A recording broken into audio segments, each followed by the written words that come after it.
purihin ng Diyos sa oras na ito at panibagong content po tayo.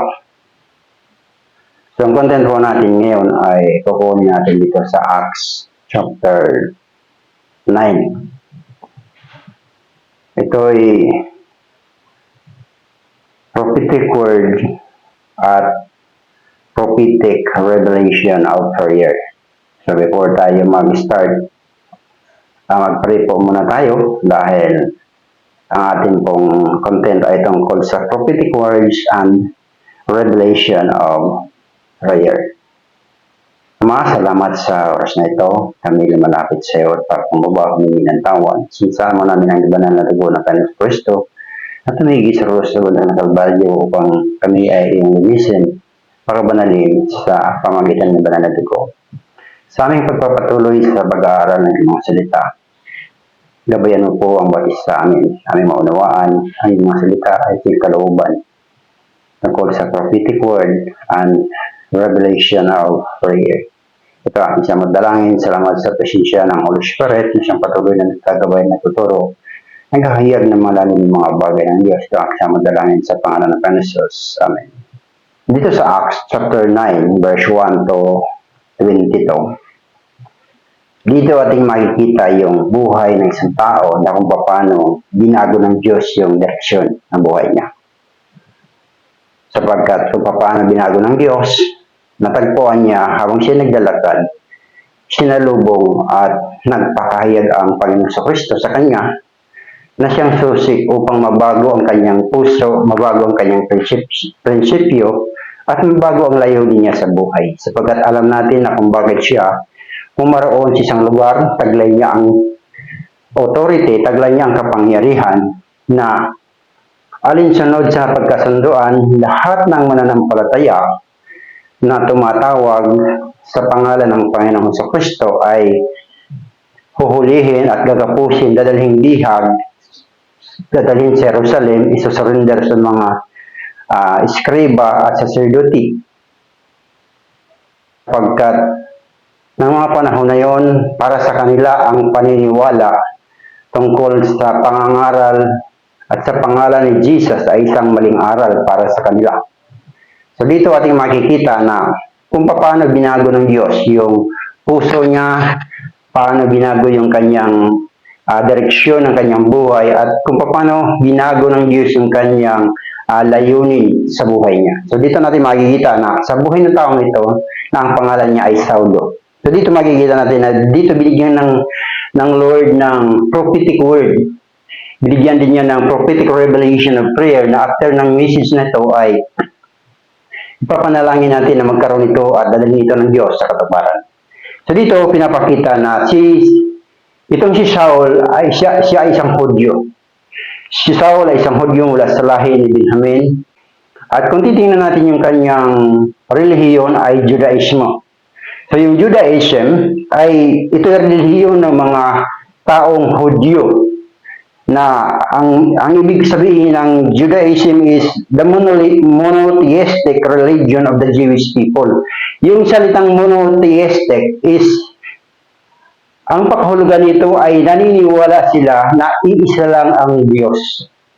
So, nang mangaral ang ating Panginoon sa Kristo at nagkaroon sila ng argumento dahil ipinapakilala ng Panginoong sa Kristo na siya ay sinugo ng Ama at siya ay anak na pinatunayan din naman ng Ama, at ito hindi nila matanggap. Kaya nga sa buong pangangaral ng ating Panginoon sa Kristo ay laging naroon yung salungatan ng mga Hudyo sapagkat sila ang kanilang reliyon ay Judaismo, naniniwala sila na iisa lang ang Diyos. Ngunit dito kung titingnan natin na ipinapakilala ng Panginoon sa Kristo, yung sa Mateo 28 verse 19, sa pangalan ng Ama, ng Anak at ng Espiritu Santo. So kung titingnan natin yung kung paano nag-ugat yung napakalaking tunggalian, ito yung ating makikita dito sa chapter 5, dito natin makikita yung dito sa 17. Nang ang Panginoon sa Kristo ay nagpagaling ng isang taong 38 years nang hindi nakakalakad. At ang taong ito ay nasa tabi ng isang balon o fall na kung saan may itinakdang panahon na dadalaw ang anghel ng Diyos at hahalakayin ang tubig, at kapag gumalaw ang tubig, ang sino mang mauunang lumusob dito, siya gagaling sa anumang sakit at karamdaman. At sa lugar na ito, napadaan ang ating Panginoon sa Kristo. At nakita niya ang tao na ang sabi, 38 years na siyang nasa ganong karamdaman. At tinanong siya ng Panginoon sa Kristo, nung sabi niya, nais mo bang gumaling? Sumagot ang lalaki, sabi niya, wala ang sino mang mag-akay sa akin, sapagkat siya ay paralitiko. Walang sino mang mag-akay sa akin na kapag kinalaw ko ng anghel ang tubig, at kapag gumalaw ang tubig, bago pa ako makarating, may mga nauna na sa akin. At sabi ng Panginoon sa Kristo, tumayo ka at buhatin manghigaan, umuwi ka sa inyong bahay. At dito, ito'y araw ng Sabat, araw ng kapahingahan na itinakda ng Diyos, at ito'y ginagawa ng mga Hudyo, sa relihiyon ng Judaismo ng mga Hudyo. At dito, pinakita ng Panginoon sa Kristo na sabi niya, habang siya kini-question, dahil nung una, ang taong ito ay hindi niya nalaman kung sino ang nagpagaling sa kanya nang siya usisain, sapagkat nang siya nakasalubong ng mga parisyo na buhat-buhat niya yung kanyang gagawin sa kanyang bahay, sinabi niya na siya pinagaling. Ngunit ang Panginoon sa Kristo hindi niya kilala. Ngunit nang magkita sila ng Panginoon sa Kristo sa templo, sinabihan siya ng Panginoon sa Kristo, magaling ka na. Huwag ka nang magkasala uli. Baka mangyari pa sa iyo yung ganong malala kang sakit. At nalaman ng tao na parabagang na-insulto ang tao doon sa sinabi ng Panginoon sa Kristo na dapat sana magpasalamat siya sa Panginoon sa Kristo, pumunta siya ngayon doon sa mga parasyo at nagsumbong na yung nagpagaling sa kanya ay si Jesus. Kaya nagmula doon, sabi doon, at dahil dito pinag-uusig ng mga Hudyo si Jesus, sapagkat ginagawa niya ang mga bagay na ito sa araw ng Sabat. So dito, sumagot ang Panginoon sa Kristo nang sabi niya, datapot sinagot sila ni Jesus na hanggang ngayon gumagawa ang aking Ama at ako'y gumagawa.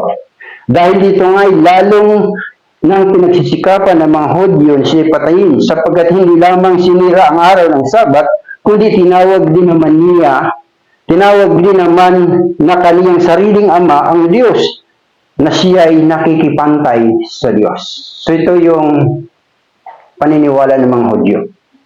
At ito ang relihiyon ng isang tao na ating pinag-uusapan sa aklat ng mga Gawa, chapter 9. Ngunit kung titingnan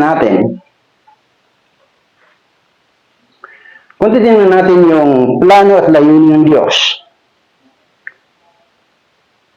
ang unang mga believer at ang unang follower na pinapatay ng mga eskriba at parsyo ng sacerdote na dinipindahan ng taong ito na si Saulo ay si Stephen. At ang unang katunayan na unang pinatay na sumusunod at naniniwala at sumasampalataya sa Panginoon sa Kristo ay itong si Stephen. Kaya nga dito makikita natin na ang layunin na ito kung bakit binago ng Diyos ang puso, ang pananampalataya, at ang direksyon ng kanyang buhay ng taong itong si Saulo. 1, 2, 3. Tatapat si Saulo ay sumilakbo pa ng mga pagbabanta at pagpatay laban sa mga alagad ng Panginoon. Ay naparoon sa dakilang sacerdote at humingi sa kanya ng sulat sa Damasco sa mga sinagoga upang kung siya ay mas masumpong sino man sa mga nasa daan, magiging malalaki, babae, kaniya silang dadalhin gapos sa Jerusalem. At sa kanyang paglalakad ay nangyari na siya malapit na sa Damascus, at pagdakay nagdiwanag sa palibot niya ang isang ilaw mula sa langit, at siya nasubasob sa lupa at nakarinig ng isang tinig na sa kanya nagsasabi, Saulo, Saulo, bakit mo ako inuusig?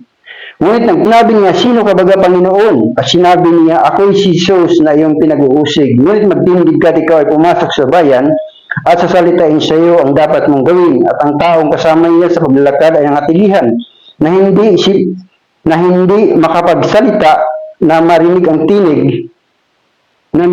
ang tinig Datapot wala silang nakikitang sinuman. So dito ating makikita na yung plano at layunin ng Diyos. Ang prophetic word at ang revelation of prayer is babaguhin ng Diyos. Maaring kahalintulad yung buhay natin sa buhay ni Saulo. Na iba yung ating pinaniniwalaan, iba yung ating paniniwala.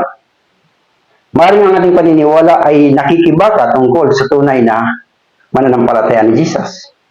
Sapagkat kung papaano nahayag ang Diyos at nagpakahayag ang Diyos ng lubusan na ipinapakilala ng ating Panginoong Kristo sapagkat sa lumang tipan, iisang Diyos ang ipinakikilala. Ngunit nais ng Diyos ipakilala ng lubusan ng kanyang sarili, ipapakilala niya ang tungkol sa kanyang sarili, tungkol sa Ama, tungkol sa Anak, at tungkol sa Holy Spirit. Kaya nga dito, ito ang prophetic word, babaguhin ng Diyos. Ang mga taong pinili ng Diyos, ngunit nasa maling paniniwala, mali ang kanilang sinasampalatayanan, mali ang kanilang mga puso patungkol sa mga bagay ng Diyos, mali ang direksyon ng kanilang buhay, itatama ito ni Jesus. At ito ang dahilan kung bakit pinatagpo ni Jesus si Saulo upang baguhin ang kanyang puso, baguhin ang kanyang pananampalataya, at itama at ituwid ang kanyang pananampalataya na ano pat iniwanan niya yung kanyang pananampalatayang Judaismo. Bagkos tinanggap niya ang kapahayagan na si Jesus ay anak ng Diyos. Ang dating tinatanggi niya ay tinanggap niya. Ang dating inuusig niya ay kanyang pinagtitibay. So dito makikita natin na yung layunin ng Diyos, ang mga taong pinili ng Diyos ngunit sila ay nasa maling paniniwala ay tatama ni Jesus. Bubuksan ng Holy Spirit ang kanilang mga matang espiritual upang makita ang katotohanan. Without experience with Jesus, without experience with the Holy Spirit, your religion is empty and dead. So dito natin makikita na ipinatunayan ito ni Jesus sa taong ito. Ang taong ito ay reliyoso. Sincero siya, 100% siyang committed sa kanyang reliyon na Judaismo. Naniniwala sa Diyos. Marami ang naniniwala sa Diyos, ngunit nais ng Diyos itama yung ating paniniwala. Na kailangan maniniwala tayo na ipinahayag at pinatunayan ng Ama ng sabi niya sa Matthew 3:17, ito ang sinisinta kong anak na lubos kong pinalulugdan. Sa Matthew 17 verse 5, muli sinabi ng Ama, ito ang sinisinta kong anak na lubos kong pinalulugdan, siya ang inyong pakinggan. Sapagkat sabi ni Juan, walang nakakita sino man sa Diyos, kundi ang kanyang bugtong na anak. At ang bugtong na anak ng Diyos ang nagpapakilala sa Ama. So dito ating makikita ang pagdalaw ng Diyos na ito sa buhay ng mga tao. So kaya nga, ang content po natin ay tungkol sa prayer revelation about the prophetic word. Prophetic word is dadalawin ni Jesus ang mga tao na pinili ng Ama at ibibigay sa Kanya upang baguhin ang kanilang mga puso, baguhin ang kanilang paniniwala at itama na mayroong Diyos na nagpapahayag sa pangalan ng Ama, ng Anak at ng Espiritu Santo. Hallelujah, Jesus. Thank you, Holy Spirit.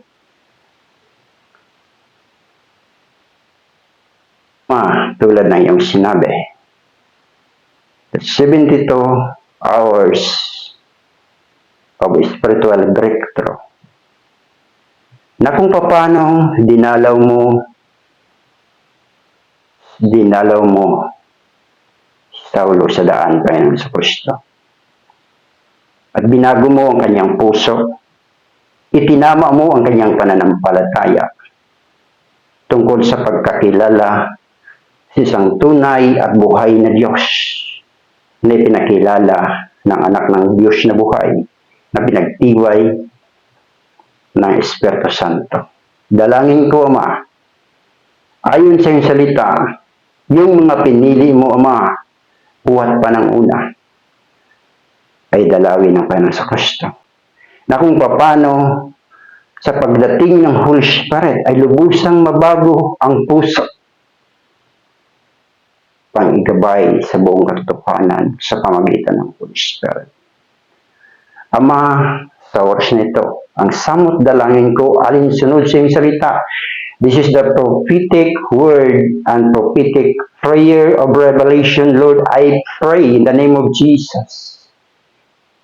Yung makakapanood ng video na ito, ikaw ang Diyos. Dito malalaman ang kanilang pagkapili ng iyong pagdalaw sa kanilang mga buhay. Either dream, vision, or sa pamagitan ng pagbabasa ng iyong mga salita. Ikukurik mo ang kanilang pananampalataya. Sila'y sumampalataya sa buktong na anak ng Diyos, na ito ang tunay na Diyos at buhay na walang hanggan. Salamat, Ama.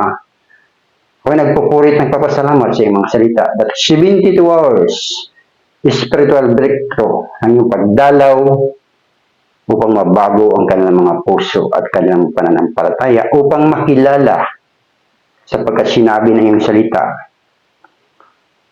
the Lord is the true God.